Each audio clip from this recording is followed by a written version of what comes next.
manunubos at hingayong dalawin, at hingayong dalawin, dalawin sambahin siyang Panginoon.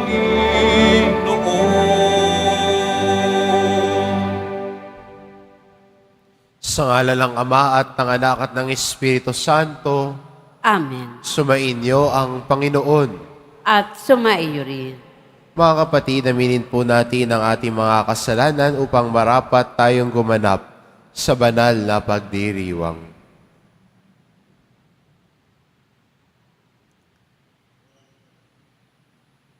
Inaamin ko Sa makapangyarihang Diyos at sa inyo mga kapatid, naluba akong nagkasala sa isip, sa salita, sa gawa at sa aking pagkukulang.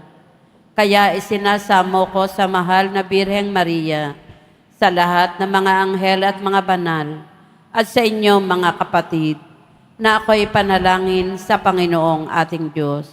kaawaan tayo ng makapangyarihang Diyos, patawarin tayo sa ating mga kasalanan, at patnubayan tayo sa buhay na walang hanggan.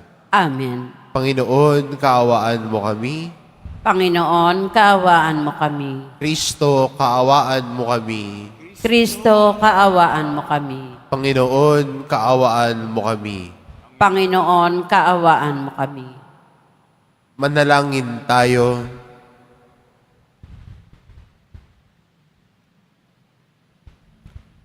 Ama naming makapangyarihan, silaya nawa ng iyong dakilang pag-ibig ang aming kalooban, upang kami ay makabagtas sa dilim ng daigdig at makasapit sa liwanag sa iyong piling. Sa pamamagitan ni Hesukristo, kasama ng Espiritu Santo, magpa sa walang hanggan. Amen. Magsiupo muna ang lahat. Pagbasa mula sa unang sulat ni Apostol San Juan. Minamahal kong mga kapatid, tinatanggap natin ang anumang ating hingin sa Diyos sapagkat sinusunod natin ang Kanyang mga utos at ginagawa ang nakalulugod sa Kanya. Ito ang Kanyang utos. Manalig tayo sa Kanyang anak na si Hesukristo at mag-ibigan, gaya ng iniutos ni Kristo sa atin. Ang sumusunod sa mga utos ng Diyos ay nananatili sa Diyos at nananatili naman sa Kanya ang Diyos. At sa pamamagitan ng Espiritong ipinagkaloob niya sa atin, ay nalalaman natin na nananatili siya sa atin. Mga minamahal, huwag ninyong paniwalaan agad ang bawat nagsasabing sumasa kanila ang Espiritu. Sa halip ay subukin ninyo upang malaman kung mula sa Diyos ang Espiritong sumasa kanila. Sapagat marami ang bulaang propeta na lumitaw sa sanlibutan. Ito ang pagkakakilanlan kung sino ang kinaroroonan ng Espiritu ng Diyos. Ang nagpapahayag na si Hesukristo na naging tao ay siyang kinaroroonan ng Espiritong mula sa Diyos. Subalit, ang hindi nagpapahayag ng gayon tungkol kay Jesus ay hindi kinaroroonan ng Espiritong mula sa Diyos. Ang Espiritu ng Antikristo ang nasa Kanya. Nasabi na sa inyong ito'y darating at ngayon nga'y nasa sanlibutan na.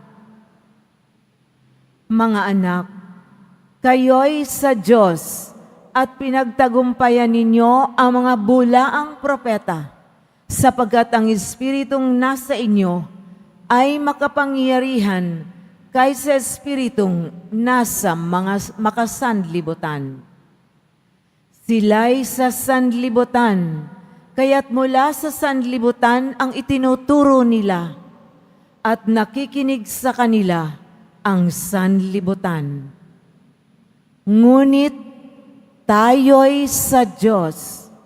Ang sinumang kumikilala sa Diyos ay nakikinig sa atin, ngunit hindi nakikinig sa atin ang sinumang hindi sa Diyos. Sa ganito nga natin nakikilala ang Espiritu ng katotohanan at ang Espiritu ng kamalian. Ang salita ng Diyos. Salamat sa Diyos. Buong daigdig na ito ay ibibigay ko sa iyo. Buong daigdig na ito ay ibibigay ko sa iyo. Ganito ang sabi ng lingkod ng poon na hari ng Sion.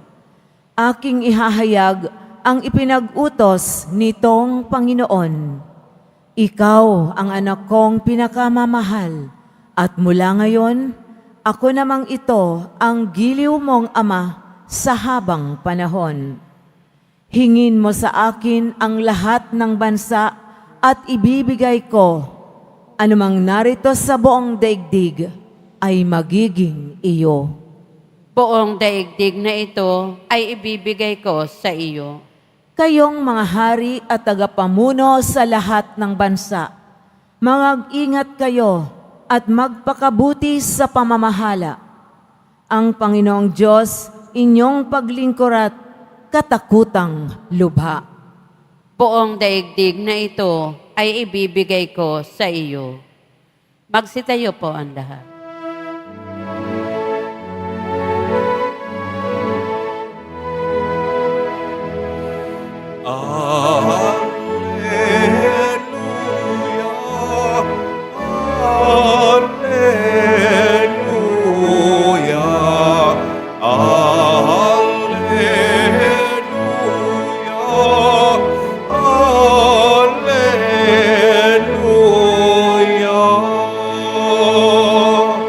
Ipinangaral ni Jesus ang paghahari ng Diyos, sakit ay kanyang ginamot.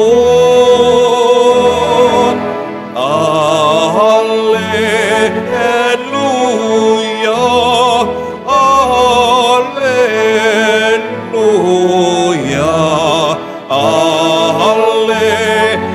alleluia, alleluia.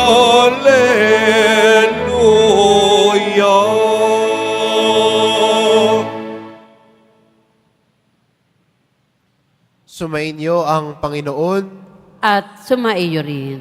ang mabuting balita ng Panginoon ayon kay San Mateo. Papuri sa iyo, Panginoon. Noong panahong iyon, nabalitaan ni Jesus na nabilanggo si Juan. Kaya't bumalik siya sa Galilea, ngunit hindi na siya sa Nazaret na naninirahan kundi sa Capernaum. Ang bayang ito'y nasa baybayin ng lawa ng Galilea, sa mga hangganan ng Zabulon at Naphtali. Sa gayoy natupad ang sinabi ni Propeta Isaías, ang lupain ng Zabulon at lupain ng Naphtali, daanan sa gawing dagat sa ibayo ng Hordan, Galilea ng mga hintil. Ito'y bayang nag-aapuhap sa gitna ng kadiliman. Sa wakas ay nakakita ng maningning niyang liwanag. Liwanag na taglay nito'y siya ngayoy tumatanglaw sa lahat ng nalugami sa dilim ng kamatayan. Magmula noon ay nangaral na si Jesus at ang sabi niya, pagsisihan ninyo talikdan ng inyong mga kasalanan sapagkat malapit na ang maghari ang Diyos. Nilibot ni Jesus ang buong Galilea, nagtuturo sa mga sinagoga at ipinangangaral ang mabuting balita tungkol sa paghahari ng Diyos. Pinagaling din niya ang mga tao sa kanilang mga sakit at karamdaman. Kaya't siya'y nabantog sa buong Syria, kaya't dinadala sa kanya ang lahat ng may sakit at mga pinahihirapan ng iba't ibang karamdaman, mga inaalihan ng demonyo, mga himatayin, mga paralitiko, silang lahat ay kanyang pinagaling. At sinundan siya ng napakaraming tao buhat sa Galilea, Decapolis, Jerusalem, Judea at maging sa ibayo ng Jordan. Ang mabuting balita ng Panginoon. Pinupuri ka namin, Panginoong Heso Kristo. Magsiupo muna ang lahat.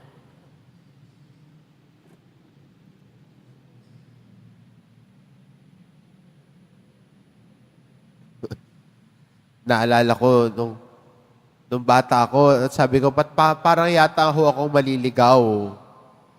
Ang dilim-dilim. Kasi di ba minsan pag madilim, mabilis ka maligaw at minsan nakakatakot.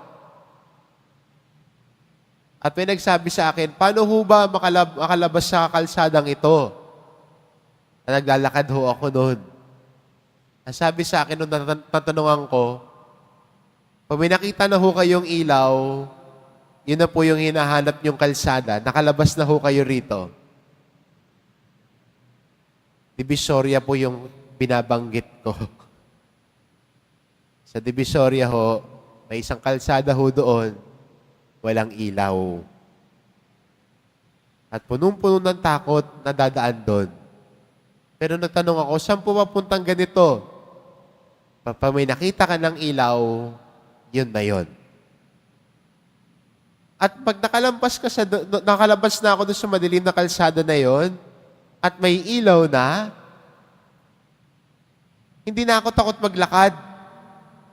Pag madilim, yung bag mo nasa harapan mo, yakap-yakap mo. Yung makakasalubong mo, masama din ang tingin mo sa kanila. Huwag ka mag-alala, kasi sila din masama ang tingin sa iyo. Pero pag may ilaw, nagkakaroon ng kapayapaan sa buhay natin. Nawawala ang takot, nawawala ang pangamba. Magandang paalala sa atin ng ating ebanghelyo na ang mga bayan na pinupuntahan ni Jesus ay tinatawag na naninirahan sa dilim. Pero nang dumating si Jesus, ang liwanag ng sanlibutan, sinundan nila ang ilaw na ito. Maganda para sa atin bilang mga Kristiyano at deboto na bunga sana ng ating debosyon sa mahal na pong Jesus Nazareno ay ang pagsunod sa liwanag ni Jesus. Si Jesus na liwanag ng sanlibutan ang sinusundan natin. Kaya kasama ng pagsunod natin sa liwanag ni Jesus, tumatalikod din tayo sa mga yugto ng buhay natin na madilim. At ano yung mga madidilim na yugtong ito? Yung kasalanan natin. Yung pagiging matigas ang ulo. Tinatalikuran natin dahil ang Diyos ang binibigyan natin ng halaga. Dahil mahalaga ang Diyos, tumatalikod tayo sa kasalanan. At naglalakbay tayo sa pagbabago ng buhay. At hindi ba ang tao nagbabago ang buhay, parang may dalang liwanag? Yung tao namumuhay sa kasalanan, parang ang dilim-dilim ng kanyang paligid. Parang ang dilim din ang dala niya. Yung tao namumuhay sa sakit, yung tao namumuhay sa galit at puot, dilim din ang dala niya. Bakit? Kasi ang taong bitbit ay galit at puot, nananakit din ng kapwa. Dahil siya din ay nasasaktan. Kaya siya may galit at puot dahil nasaktan siya. At dahil hindi naghihilaw yung galit at puot na yun, siya na yung nagdadala ng dilim. Pero magandang paalala sa atin na ang liwanag ni Kristo ang umihilom sa atin. Ang liwanag ni Kristo ang nagpapawi ng takot sa buhay natin. Kaya maganda rin sana sa buhay natin, hayaan natin na liwanagan ni Kristo ang buhay natin para pumasok ang paghihilom, para mawala ang kasalanan at magkaroon tayo ng pagbabago ng buhay. At ito po yung ginawa ng mga tao. Nilapit nila kay Jesus sa kanilang mga may sakit para ihilom. Sila yung sumusunod kay Jesus para makinig sa kanyang mga aral at turo. Dahil natagpuan nila ang liwanag.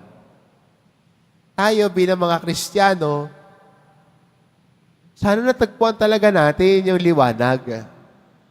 Yung liwanag ni Kristo na humihilom sa mga sugat natin, yung liwanag ni Kristo na humuhubog sa buhay natin sa pagtalikod natin sa kasalanan.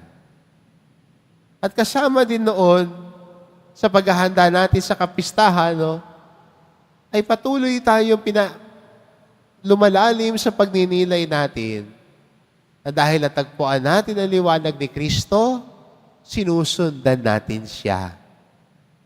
At ang pagsunod ay higit sa anumang pag-aalay. Mas mabuti ang pagsunod kaysa paghahandog. Kaya bilang mga deboto ng mahal na pong Hesus Nazareno, nakasumpong ng kanyang liwanag, tumatahak sa buhay at pagbabago ng buhay. Sinusundan natin siya dahil minamahal natin siya. Siya ang liwanag ng sanlibutan. Sundan natin si Jesus. Si Jesus ang liwanag ng sanlibutan. Talikuran natin ang kasalanan sa buhay natin. Amen. Tumayo na po ang lahat.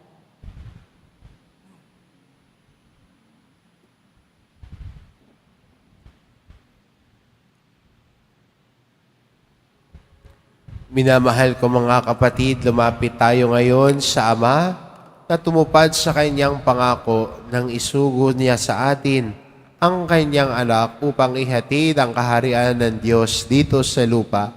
Ang ating itugon, Ama ng liwanag, sumikat ka sa amin. Ama ng liwanag, sumikat ka sa amin. Ang Santo Papa, mga obispo at ang kaparian, naway maipahayag sa kanilang salita at gawa ang presensya ng kaharian ng Diyos.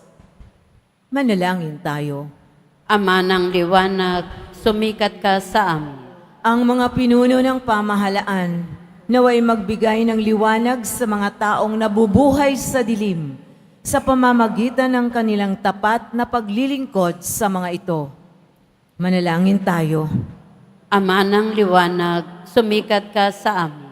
Atin nawang tanggapin ang presensya ng Diyos sa ating piling sa pamamagitan ng pagmamahalan at pagpapatawad sa isa't isa.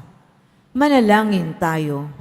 Ama ng liwanag, sumikat ka sa amin. Ang mensahe ng pag-ibig ng Diyos naway patuloy na maramdaman sa buhay ng mga dukha at may sakit sa kabila ng mga paghihirap na kanilang dinaranas.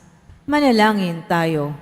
Ama ng liwanag, sumikat ka sa amin. Ang mga tapat sa Panginoon na yumao na ay makatagpo nawa ng walang hanggang kapahingahan. Manalangin tayo. Ama ng liwanag, sumikat ka sa amin. Diyos na aming Ama, ang pagdating ng iyong anak ay nagbigay sa amin ng liwanag at pag-asa. Gawin mo kaming mga kasangkapan upang ang liwanag na iyon ay sumikat din sa iba sa pamamagitan ng aming mga salita at gawa. Hinihiling namin ito sa pamamagitan ni Kristong aming Panginoon. Amen. Magsiupo muna ang lahat.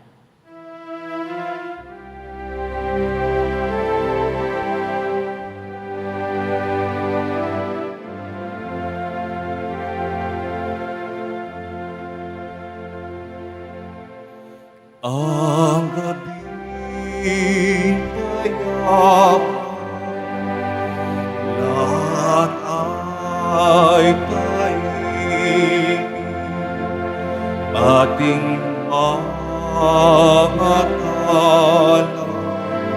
sa bugaw ng langit. Kay hinhin ng hangin, wari umibig sa kapayapaan ng buong daigdig.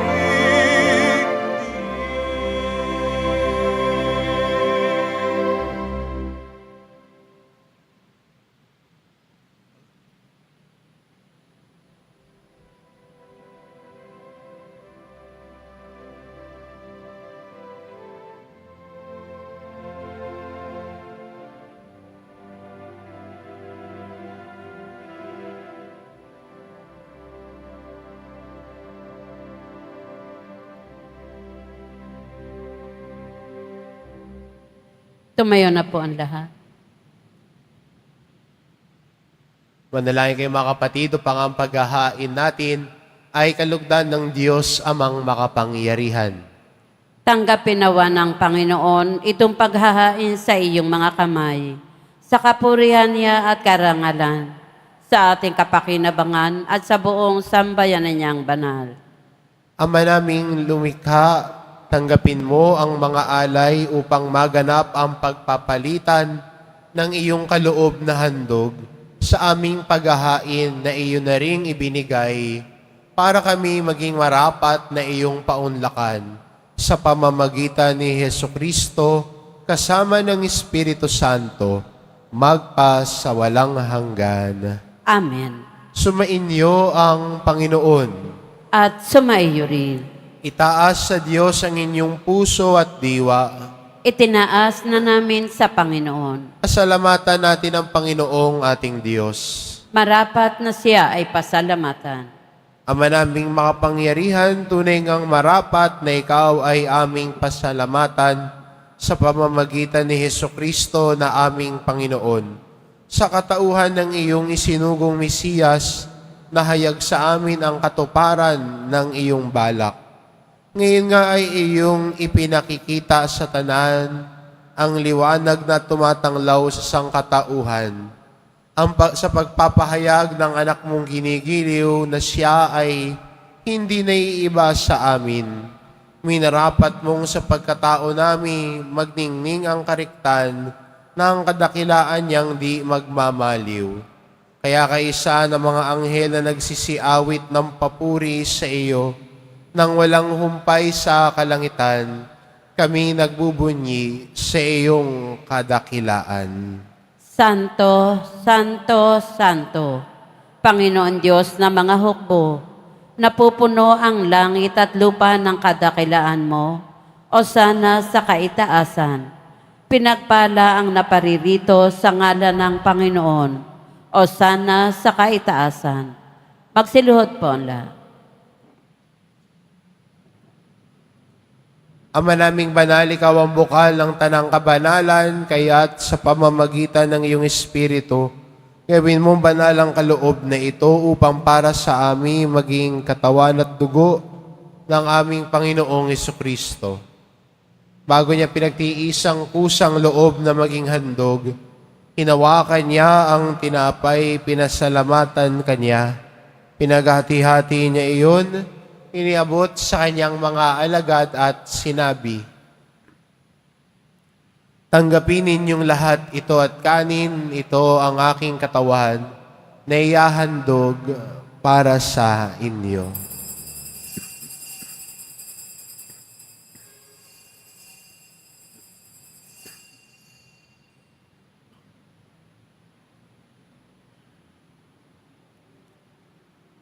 Gayun din naman na matapos ang hapunan, hinawakan niya ang kalis, muli kanyang pinasalamatan.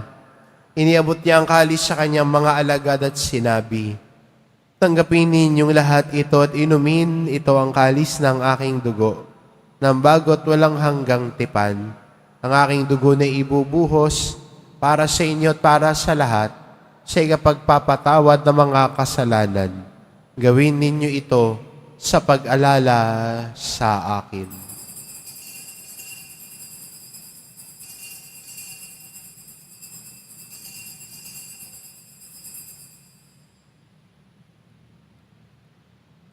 Tumayo na po ang lahat. Ipagbunyi natin ang misteryo ng pananampalataya. Si Kristo'y namatay, si Kristo'y nabuhay, si Kristo'y babalik sa wakas ng panahon. Ama, ginagawa namin ngayon ang pag-alala sa pagkamatay at muling pagkabuhay ng iyong anak at inaalay namin sa iyo ang tinapay na nagbibigay buhay at ang kalis na nagkakaloob ng kaligtasan. Kaming nagpapasalamat dahil kami iyong minarapat na tumayo sa harap mo para maglingkod sa iyo. Isinasamo namin kaming magsasalo-salo sa katawan at dugo ni Kristo ay mabuklod sa pagkakaisa sa pamamagitan ng Espiritu Santo. Ama, lingapin mo ang iyong simbahang laganap sa buong daigdig. Puspusin mo kami sa pag-ibig kay San Francisco na aming Papa at ni Jose na aming Obispo at ng Tanang Kaparian. Alalahanin mo rin ang mga kapatid naming nahimlay na may pag-asang sila'y muling mabubuhay, gayon din ang lahat ng mga pumanaw. Kaawaan mo sila at patuloyin sa iyong kaliwanagan. Kaawaan mo at pagindapatin kaming lahat na makasalo sa iyong buhay na walang wakas. Kaisa na mahal na Birheng Maria na ina ng Diyos, ng kabiyak ng puso niyang si San Jose, kaisa na mga apostol at ng lahat ng mga banal na namuhay dito sa daigdig ng kalugod-lugod sa iyo, maipagdiwang nawa namin ang pagpupuri sa ikararangal mo sa pamamagitan ng iyong anak, na aming Panginoong Hesu Kristo. Sa pamamagitan ni Kristo, kasama niya at sa Kanya, ang lahat ng parangal at papuri ay sa iyo, Diyos amang makapangyarihan, kasama ng Espiritu Santo, magpa sa walang hanggan. Amen. Sa tagubilin ng mga nakagagaling na utos at turo ni Jesus na Panginoon natin at Diyos, ipahayag po natin ng lakas loob. Ama namin, sumasalangit ka, sambahin ang ngalan mo. Mapasa amin ang kaharian mo, sundin ang loob mo dito sa lupa para nan sa langit.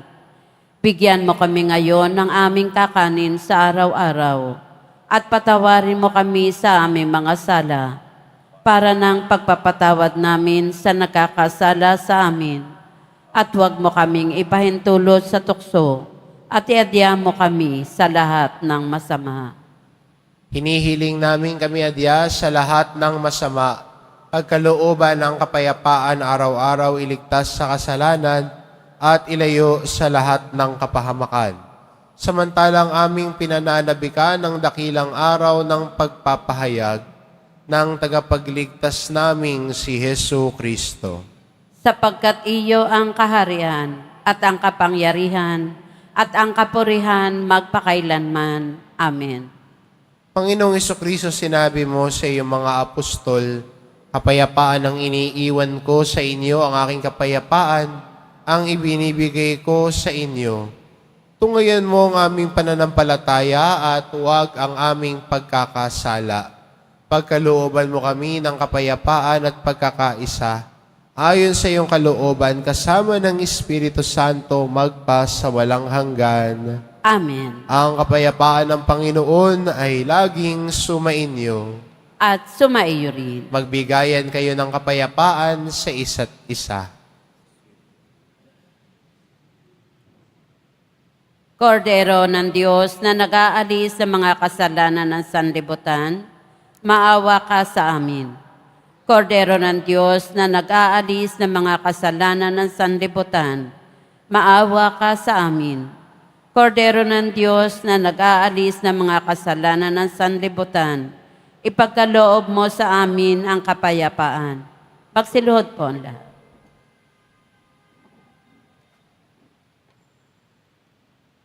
Ito ang kordero ng Diyos, ito nag-aalis ng kasalanan ng sanlibutan. Mapalad ang mga inaanyayahan sa kanyang piging. Panginoon, hindi ako karapat-dapat na magpatuloy sa iyo, ngunit sa isang salita mo lamang ay gagaling na ako.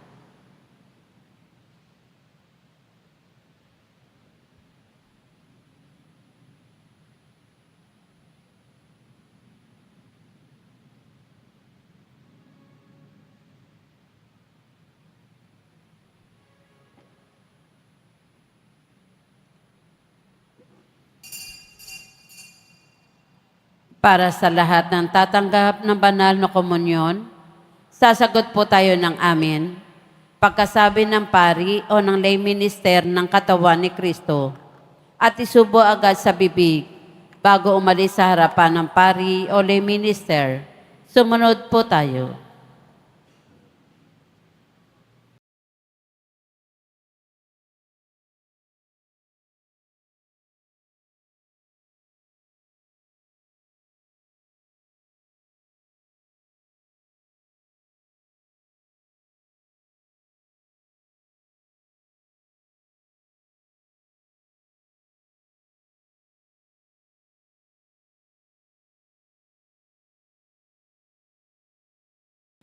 Manalangin tayo.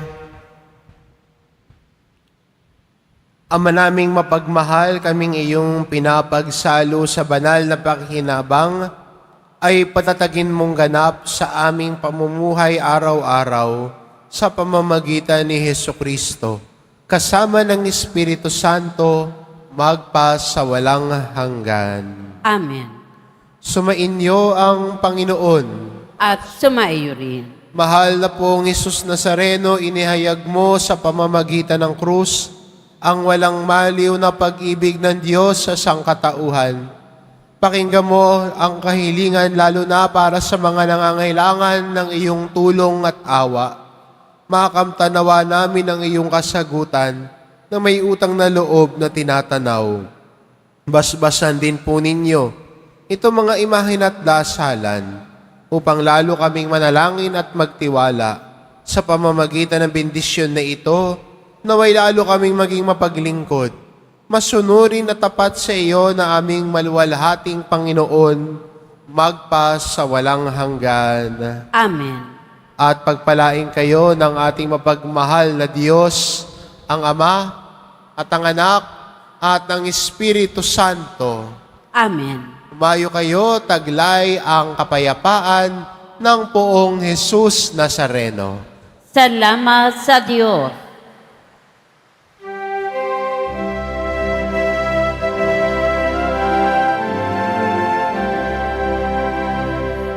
Nuestro Padre Jesus Nazareno, sinasamba ka namin. Pinipinto ka namin,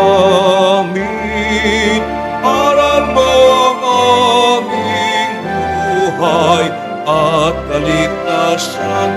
Nuestro Padre Jesus Nazareno, iligtas mo kami sa kasalanan. Ang krus mong kinamatayan ay sagisag ng aming kaligtasan.